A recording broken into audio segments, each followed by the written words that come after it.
지난 시간에 제가 손가락 독립하는 기본적인 방법에 대해서 얘기를 한 부분이 있었는데, 그때는 조금 엄지에 중점을 뒀어요. 근데 이제 연습을 하다가 갑자기 불현듯 이 연습도 굉장히 필요하겠다 싶어서 제가 팁을 또 하나 드릴게요. 손가락 끝이 단단하게 훈련을 하는 방법 중에 하나가, 자, 엄지는 이미 말씀을 드렸고 4번과 3번이 정말 단단하게 독립적으로 사용이 되면 어떤 곡도 연주가 가능합니다. 그렇기 때문에 연타 할 때 있죠, 여러분.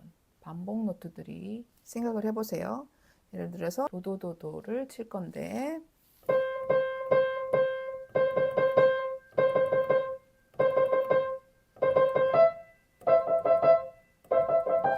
자, 도도도도는 를 칠 건데 4번부터 시작할 거 4, 3, 2, 1로 갈 거거든요. 그때 손가락이 떨어져서 그대로 탕 치고 난 다음에 이 건반이 미처 다 올라오기 직전에 3번이 그대로 가서 쳐주는 거예요. 이 원리가 더블 이스케이먼트 시스템이라고 그래가지고, 그래서 리스트가 굉장히 연타음을 엄청나게 썼어요. 이 피아노가 발전이 되면서 이 시스템이 같이 이제 발전이 됐거든요, 피아노가. 그래서 자, 보시면은 중간에 딱 걸려서 건반이 다 올라오기 직전에 해머가 또 한 번 쳐줄 수 있게끔 고안을 했어요. 그래서 다 들어 올리기 직전에 이미 우리는 그 다음 손가락이 갈 수 있는 거예요. 이거를 이제 응용을 하는 건데, 어쨌든 자,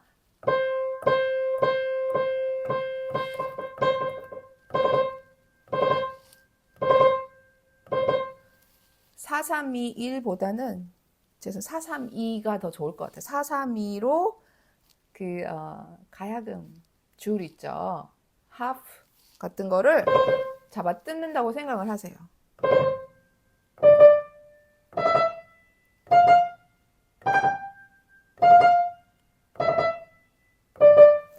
자, 팔은 아시다시피 관여하지 않습니다. 어깨나 여기 위팔은 관여하지 않고요. 절대적으로 손가락만, 여기서부터 여기까지만.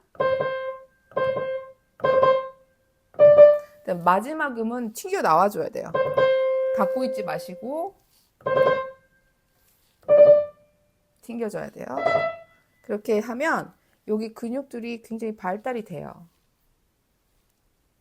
손끝과 여기 근육들이, 여기 관절들이.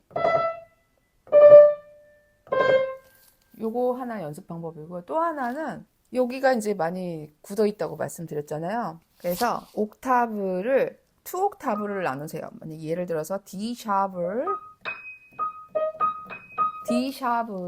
왔다 갔다 할 거예요. 1353, 1353. 이 과정 중에 3번, 5번, 1번, 3번이 훈련이 된답니다. 그래서 자, 이때는 도약을 해야 되기 때문에 팔꿈치 이제 5번 나갈 때 도와주셔야 돼요.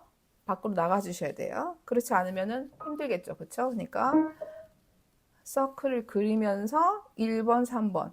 최대한 2옥타브 이용하세요. 그래서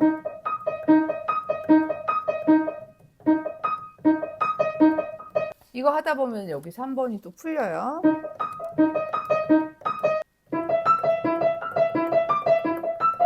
틀려도 상관없어요. 중요한 건 3번, 5번, 1번, 3번 독립시키는 주는 거기 때문에.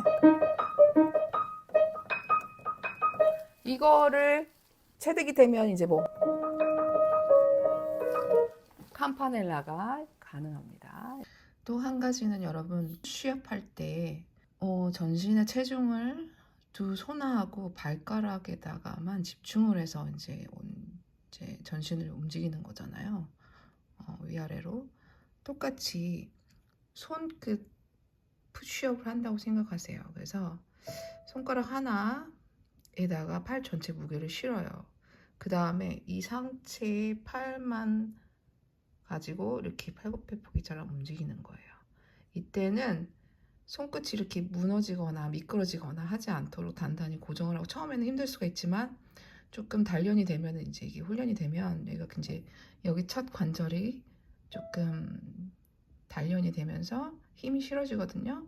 그래서 어깨는 내려진 상태에서 완벽하게 팔 무게를 손끝에다 걸려서 손을 들었다 내렸다 하는 거예요.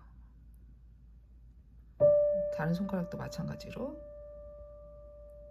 이때는 조금 이 견고하게 손끝에 무게가 걸릴 필요가 있어요. 그거를 조금 더 인지를 하시면서 연습을 하셔야 돼요. 특히 이제 4번 같은 경우는 전체 팔 이렇게 손끝에다 걸려 있게 푸시업을 한다 생각하세요.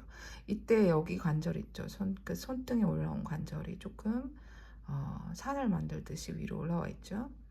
어깨는 내려놓은 상태에서 이렇게 탑 멜로디 라인을 조금 강조하는 부분들 있죠. 4번, 5번을 써야 하는 경우 이게 굉장히 많이 도움이 되실 거예요.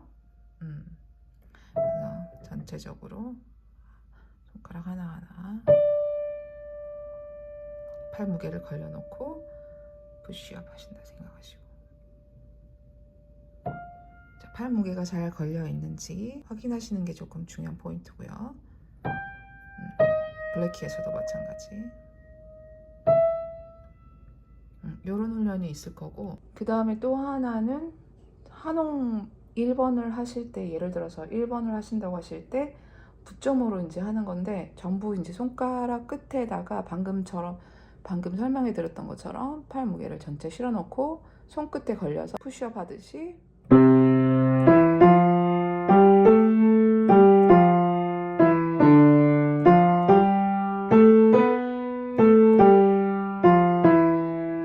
팔 전체 무게는 완전히 손끝에다 걸려 놓고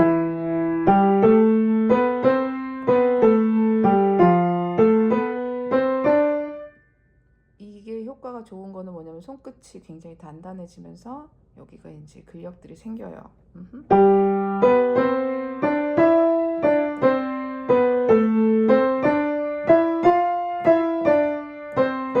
이때 이제 손목이 약간 흔들거리잖아요. 이 움직임이 손목을 이용해서 무게를 실는 게 아니라 팔 전체의 무게가 떨어지기 때문에 자연적으로 생기는 움직임이기 때문에 손목은 절대 생각하지 마시고 손끝에 걸려서 그 무게가 실어져 있는지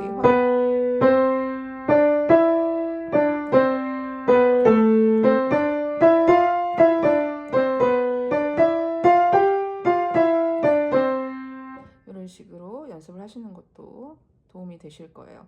제 손가락이 처음에는 원래 제 손 모양이 약간 손끝으로 갈수록 이렇게 약해지거든요. 가늘어지거든요. 그래서 처음에 이렇게 훈련되지 않고 단련되지 않은 상태에서는 제 손가락이 굉장히 4번, 특히 4번, 5번 같은 경우는 여기 끝이 굉장히 이렇게 견고하지 못한 이렇게 그 모양이 있었는데, 그걸 위해서 굉장히 나름대로 노력을 했던 것 같아요. 이 근육, 여기 첫 관절들을 단단하게 고정시키기 위해서 되게 많이 훈련을 했던 것 같아요. 그다음에 꼭 피아노가 아니더라도 책상 위에서랄지 테이블 위에서 식당 가서 또는 엄마가 차려주시는 밥 기다리는 그 시간 동안에 이렇게 푸시업을 해주시는 거예요. 자연스럽게 이 운동이 되면은 손등도 굉장히 릴렉스된 상태를 만들어낼 수가 있거든요. 이런 것도 피아노 없이 할 수 있는 루틴 중에 하나입니다. 그다음에 또 하나 팁은 이제 스케일 하실 때, 이걸 하실 때 엄지를 이제 사용을 해야 될 때 이 엄지가 움직이지 않은 상태에서 이렇게 손목이 내려가지 않게, 손목으로 인해서 엄지가 치지 않도록, 그러니까 무슨 얘기냐면은 엄지가 들려져서 틀어야 되지, 이게 이 엄지가 활발하게 움직이지 않는 상태에서 하면은 여기가 되게 이제 스케일이 고르지 않게 만들어질 수가 있거든요. 그러니까 엄지를 바꿀 때, 체인지 하실 때 늘 손목으로 다운시키지 않게, 엄지 스스로가 떨어질 수 있게끔. 보통 스케일은 빠른 패세지들이 많이 나오잖아요. 느린 패세지는 우리가 이제 신경을 쓸 이유가 없어요. 천천히 치면 되니까. 그런데 이제 빠른 스케일이 문제가 되잖아요. 빨리 돌아가지도 않고 독립이 되지도 않고 소리도 무겁고. 그럴 경우는 이게 원인일 수가 있어요. 엄지가 내가 활발하게 사용되는지 아닌지. 그래서 그 다음에 또 하나의 루틴은 제가 가장 효과를 많이 보는 거예요. 이거는 빼놓고 할 수 없는, 그러니까 연습 전에는 꼭 해야 되는 과정 중에 하나인데, 그게 뭐냐면, 자, 크로마틱 스케일을 끊임없이 하는 거죠. 도에서 시작해서 미에서 끝났어요. 그래서 올라갔다가 내려갔다가 할 거예요. 이때 좀 전에 설명드렸다시피 엄지가 위에서 아래로 떨어져야 돼요. 준비해서, 자, 보여드릴게요. 다시 준비해서 엄지 칠 때 손목이 내려가지 않게,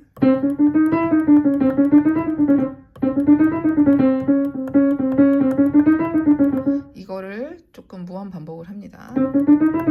그러다 보면은 이제 여기 팔 앞팔에 근육이 조금 막 당길 거예요. 힘들 거예요. 그럴 때는 조금 풀어놓으시고 다시 뭐 왼손을 따로 한다거나, 아니면 또 왼손만 막 반복하고 그 다음에 뭐 양손을 같이 한다거나, 그렇게 해서 이제 이 도에서 미 사이가 완료가 되면, 그러니까 이제 뭐 어느 정도 피아노 매일 연습하시고 하시는 분들이 이게 문제가 없으시겠지만, 조금 초보이시거나 손이 많이 굳어 있거나 독립이 안 되신 분들은 그걸 좀 생각을 많이 하셔야 돼요. 그러니까 처음에는 도에서 미까지 갔다가 이제 올라갑니다. 전부 이제 이 블랙키 3개 있는 곳까지 올라가서,